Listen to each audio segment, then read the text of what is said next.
Coming up, we'll break down Iowa's new controversial voting law. And later, cut sports means that athletic careers are cut short. Hawkeye Athletics talk about their final seasons. Welcome to DITV Now, your flash update on all the biggest headlines coming out of the Daily Iowan newsroom. I'm Lauren Johnson. And I'm Ashley Wheel. Monday was a big day for voting legislation. DITV reporter Oliver Wilhelm is in the newsroom to tell us what might change about voting. Oliver, what was Biden's Bloody Sunday executive order about? Well, this Sunday was the 56th anniversary of a civil rights protest for voting rights that marched over the Edmund J. Pettus Bridge in Selma, Alabama, and were brutally beaten for it. This executive order directs federal agencies to promote voting access, a continuation of that voting legacy.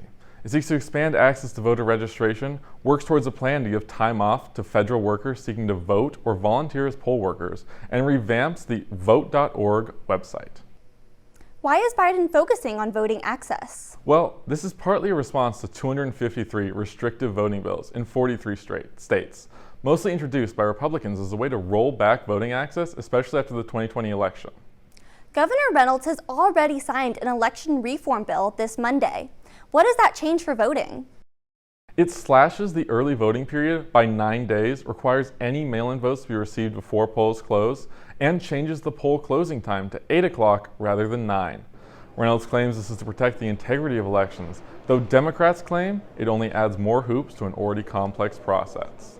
A lawsuit has already been filed to attempt to stop this law from being implemented by the League of United Latin American Citizens of Iowa, who argue this places an undue burden on voters and is thus a violation of the Iowa Constitution.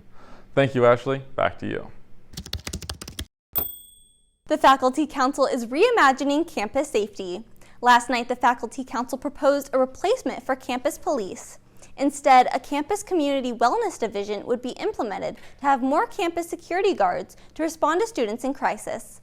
This allows police officers to focus on high-priority calls. This is just a preliminary proposal. Nothing is set in stone just yet. Vaccines are being distributed at high rates in Iowa. Over 900,000 doses of the COVID-19 vaccine have been administered in Iowa. Right now, over 200,000 people in the state are fully vaccinated. The CDC announced Monday that fully vaccinated people can gather indoors with other vaccinated people. But even as vaccine rollout continues, it's important to be careful. The CDC says you should wait up to 2 weeks after vaccination to meet up with friends and should continue to wear a mask.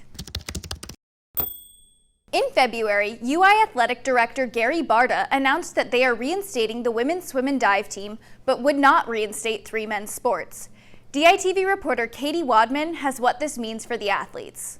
Due to financial struggles, University of Iowa Athletics announced that they weren't reinstating women's swimming and diving and 3 men's sports. In February, UI Athletic Director Gary Barta announced that they will reinstate the women's swim and dive team. Although athletics is reinstating women's swimming and diving, the men's tennis, gymnastics, and swim and dive team will not be continuing after this semester.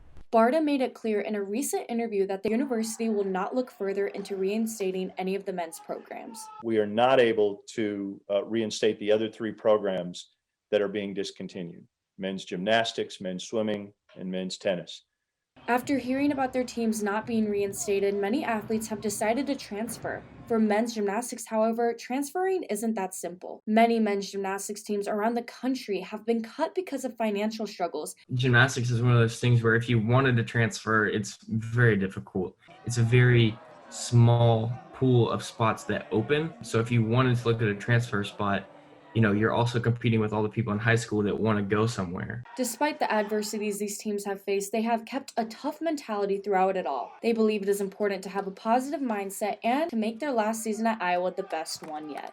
We've tried to say, what lasting legacy do we want to leave, and how do we want to work together through this difficult process? It is heartbreaking to see these programs leave the University of Iowa, but these teams and individuals are motivated to persevere. Reporting at Carver Hawkeye Arena, Katie Wadman, DITV. The Iowa women's tennis team split their matches this past weekend. The Hawkeyes were able to defeat Penn State 5-2, but fell short against the Ohio State Buckeyes. This leaves their record 6-2 in the conference. Junior Michelle Bacala came out on top in a nail-biting single match against Penn State's Samantha Smith. Bacala continues to show improvements to take charge on the court. Especially after the grind today, I really felt like I'm starting to pick up speed and, start to build more confidence in my game. And freshman Alexa Noel didn't let the Buckeyes end her undefeated record. Noel clinched her single match, putting her 13-0 this season. The Hawkeyes hit the road this weekend to face the Fighting Illini and the Northwestern Wildcats. Amid all these athletic events, COVID-19 safety is top of mind. The good news is, University of Iowa Athletics' COVID-19 precautions are working. This week, the department only has 2 positive tests. The contact tracing is in progress for those positive cases. Compared to previous weeks, the department has seen a decrease in positive cases. Hawkeye Athletics are healthy as they take on championship week. A new report by more than 50 human rights experts say the Chinese government is violating the UN Genocide Convention. China is believed to have placed 2 million Muslim minorities in detention centers since 2014. Former detainees say that they were mentally and physically abused.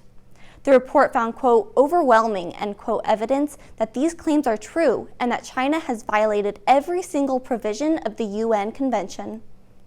On International Women's Day, President Joe Biden signed an executive order to change the way colleges handle sexual assaults. Under the order, the Education Department will revisit the changes that the Trump administration made to Title IX. Biden also signed another order creating a White House Gender Policy Council. The goal of the council is to ensure gender equity in the administration's domestic and international policy areas. A recent study by the CDC found that women are having more severe reactions to the COVID-19 vaccine. 79% of reported side effects came from women. This isn't unusual. Other studies have found that in general, women have more reactions to vaccines. The difference could be due to a variety of factors, including biological differences in immune systems. Former First Lady Michelle Obama is joining the ranks of the National Women's Hall of Fame. She is being inducted alongside 8 other women this year, including NASA's first black female engineer, Katherine Johnson. The Hall of Fame praised Obama for her influence as an author and advocate for women.